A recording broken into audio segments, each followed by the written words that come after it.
late by a minute or so. Well, people tend to think of scouting as being about outdoor skills, but in fact, scouting is about values. Outdoor skills are just a tool we use to teach those lessons. The actual mission statement of scouting is to prepare young people to make ethical and moral choices over their lifetimes by instilling in them the values of the Scout Oath and Law. So we do that starting with Cub Scouts. Cub Scouts is a family-oriented program serving boys and girls in grades K through 5. It's designed for the whole family to be involved in the experience of the Cub Scout. And that is actually one of the key reasons that it is now co-ed, is because that's what the families were asking us for. We're doing these family activities, we would like our girls to get full credit for participating too.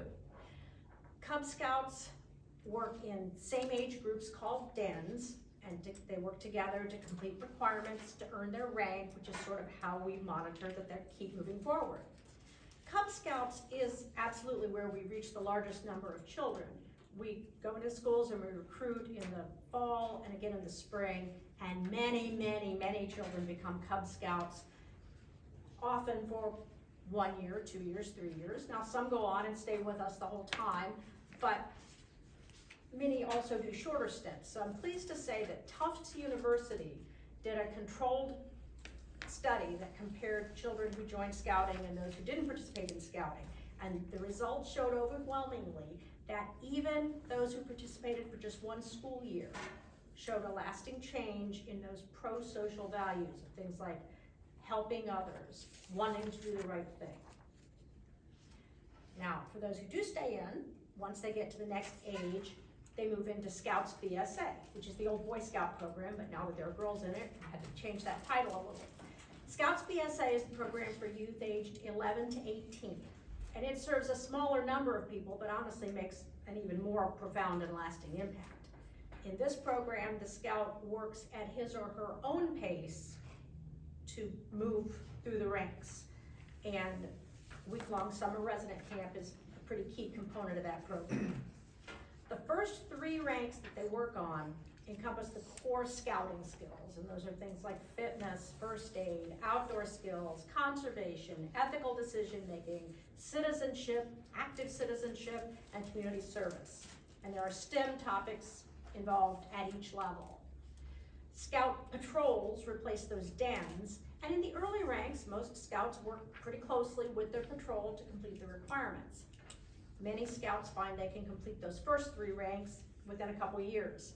And it's interesting because we all tend to focus on that prestigious Eagle Scout rank, but our founder, Robert Baden-Powell, actually said that it's not the goal of scouting to get every scout to Eagle Scout.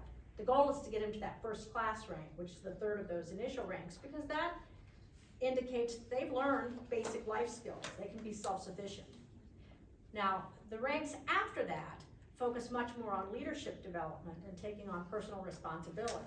At each rank, the youth must demonstrate leadership and accomplish a range of tasks, and then those who do go on to attain scouting's highest rank of Eagle Scout must also lead a large community service project.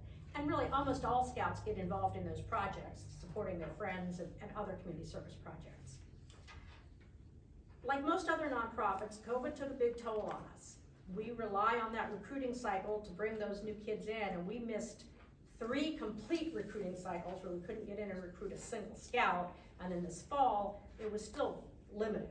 So our numbers are noticeably depressed, and we know it is going to take a few years to regain the former level of momentum.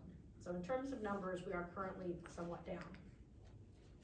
At this point, I wanted to pivot to address a couple of areas where I anticipate questions.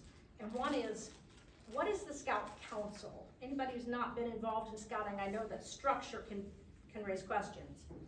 Our role is to make sure that the scouting program happens and follows all the guidelines within our designated service area.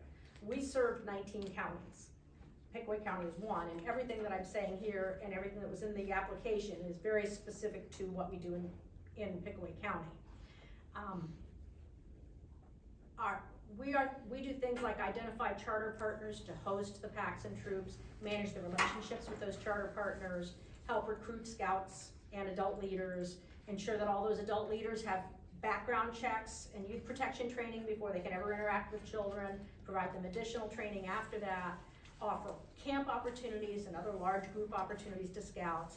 We handle questions about safety, processes, record keeping, and we provide financial aid to scouts whose families cannot afford the cost of participation.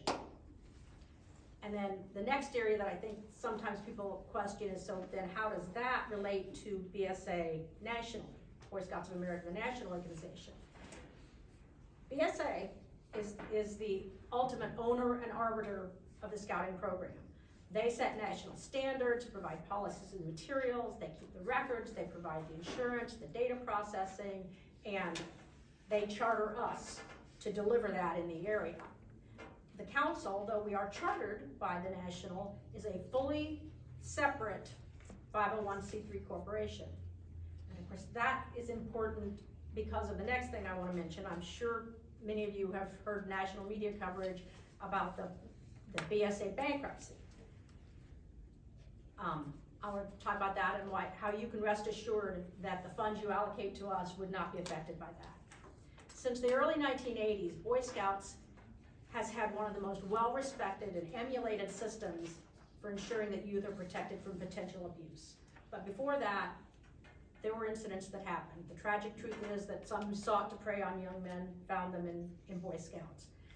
Boy Scouts of America acknowledges that tragedy and very much wants to provide compensation to help those who are harmed.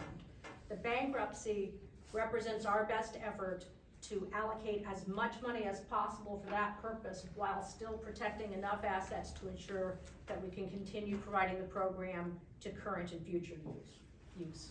So as part of that settlement, Simon Kenton Council has a certain amount we do have to contribute. That is being done by the sale of some property and using up some reserves. But the board's commitment is that no restricted funds will be applied to the settlement trust.